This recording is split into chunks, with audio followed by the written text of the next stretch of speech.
What is up, everybody? Welcome to another edition of the Fit and Form podcast, the second edition of the three-part Awesemo Golf podcast series.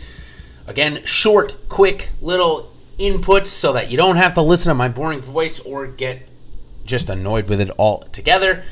And, of course, find the third part of this tomorrow morning, the Against the Grain, Reading the Grain podcast, where I go over specifically ownership. So if you are looking, if you don't care about any of this pre-stuff, you just want to know ownership, you want to know where the pivots are, that's for you tomorrow. If you're one that likes to look at everything as a whole that go into your DFS lineup making, then definitely give each of these podcasts a listen. I cover all of the most important things.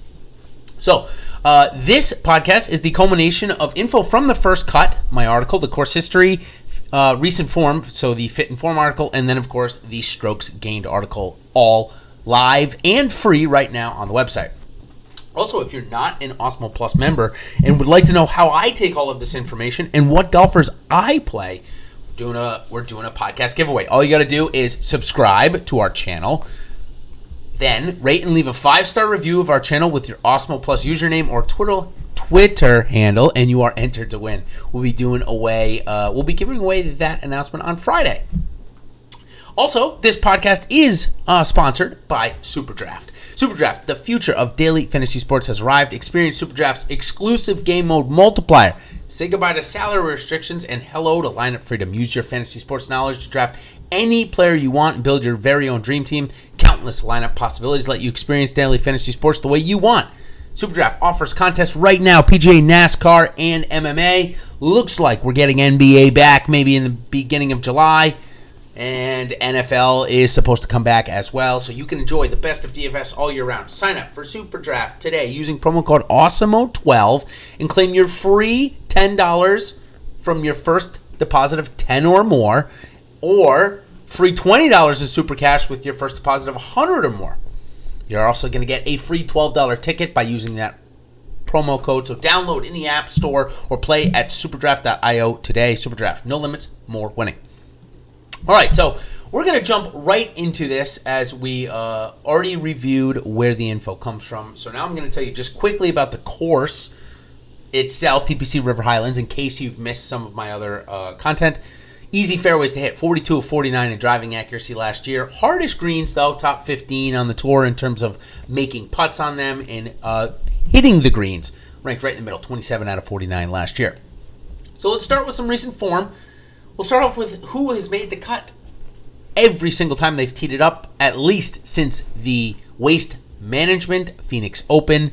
Abraham Answer, Colin Morikawa, Joel Damon, Rory McIlroy, Matty Fitzpatrick, Paul Casey, and Patrick Cantlay are certainly going to put that to the test this week. Their first time back after a long hiatus. Cantlay even longer, as he had deviated septum surgery prior to the long hiatus. So interesting there. Only 4 golfers have 4 or more top 10s on the season. Bryson, Rory, Justin, and Sung J M. No surprise there. Miscuts. We've got a bunch of them at 6. A few of them. Scott Brown just can't get it going. Ted Potter as well. Emiliano Grillo and Russell Knox. What have happened to their games this year? Chris Stroud we saw having a bounce back last week. Tied for 28th. So maybe one of these guys, all hope is not lost. Scott Harrington, who we saw play pretty well in the Outlaw Tour over the break. Siwoo Kim just can't get it going. And neither can Roger Sloan yet. Now, on our top 25 list last week, we highlighted 2 golfers on it that I felt was a surprise to see on the list. Neiman ended up coming in the top 5. Doc Redman, top 21 with a bunch of DraftKings points scored.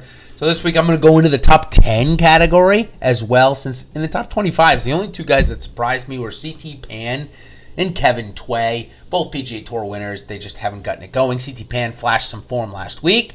So maybe he is on the up and up. Of golfers that haven't gotten a top 10 this year, who I would consider golfers that I expect to at least have had a top 10 up till now. Matty Wolff has not really gotten it going yet, but now seeing this golf course for the second time, maybe he's got the mojo there. Matty Wallace played well up until Sunday, shot 77, had a chance to come in the top 10, but didn't.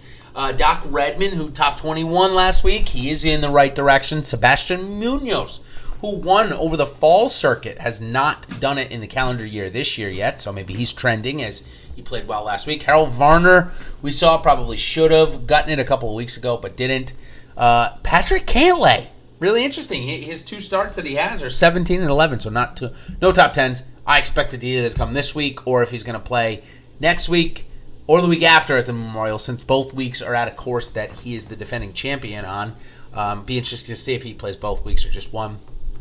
Brian Harmon, who's been pretty close the last couple of weeks, and Wyndham Clark, who normally has a top 10 on his card with a bunch of miscuts by now. So plenty of golfers to choose from. I definitely will be rostering most of those guys that don't have any top 10s that I just mentioned. I really think a lot of them are due. Some of their games are certainly trending in the right direction.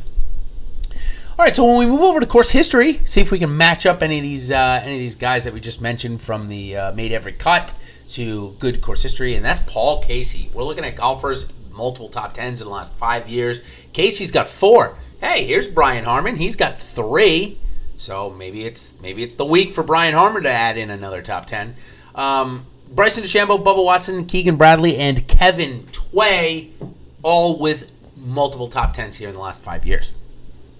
All right, so now we're going to move on to the last section here, where I talk about the other course fit, where I try and bring in strokes gained to try and find golfers that either A, have played well here, but maybe only played once, have not played here in the last 5 years, or maybe just have not come through here, but I do suspect that their game is pretty well suited for it. First off, we'll get the studs out of the way. Brooks Koepka and Rory McIlroy, obviously, 2 guys that are gaining strokes, tee to green and total, at a tremendous clip compared to the rest of the field. Obviously, both of them should be good. Byung-Hyun Ahn is certainly in a rough patch since returning from this hiatus, but he's a guy that gains strokes in almost every category, of course, except for putting. So if he has a decent putting week and the other parts of the game are normal to him, then he's going to have a chance at this golf course for sure.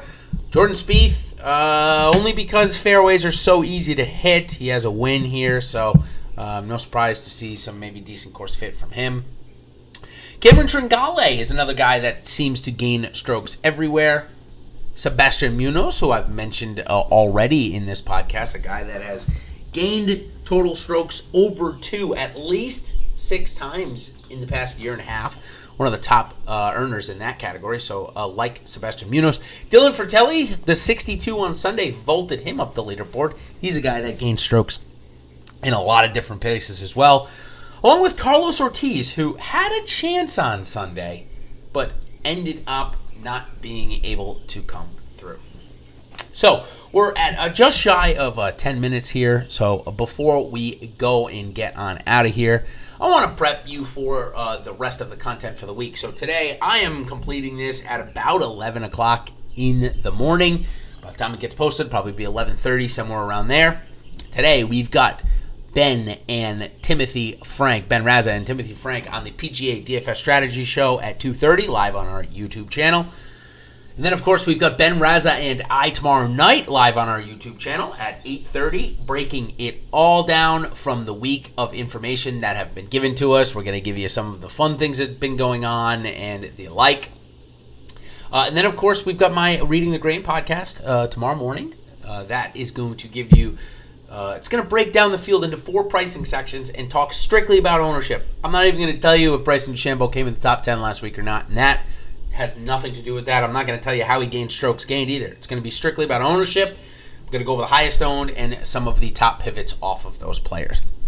And then, of course, if you're looking for our player pools, you want to see how Ben and I are doing it for the week, that's where you can come in and, of course, become an Awesemo Plus member. Not only are you going to get that, but you're going to get Awesemo's Alex Baker, the number 1 player in the world. You're going to get his projections, both on ownership and player projections for points for the week. Some of the most useful information in all of the DFS industry. So, until next time, thank you to SuperDraft, our sponsor for the show. And, of course, remember to check out our Twitter for the giveaway that I mentioned. And, of course, make sure you like and subscribe to the podcast. If you want to hear more information, you want to hear more about strokes gained on this podcast specifically, just shoot me a message. If you're a Slack member, go ahead and do it there. If you're not, go ahead and shoot it on Twitter at DFSGolfer23. I am normally able to get to quite a bit of the DMs. So if you want to hear, again, just more information on this, I try and keep this at about 10 minutes, but I certainly have room for 2 or 3 more minutes. So if you want to hear more stuff, just go ahead and let me know. So until next time, everybody, thanks for joining, and we will see you on the other side. Cheers.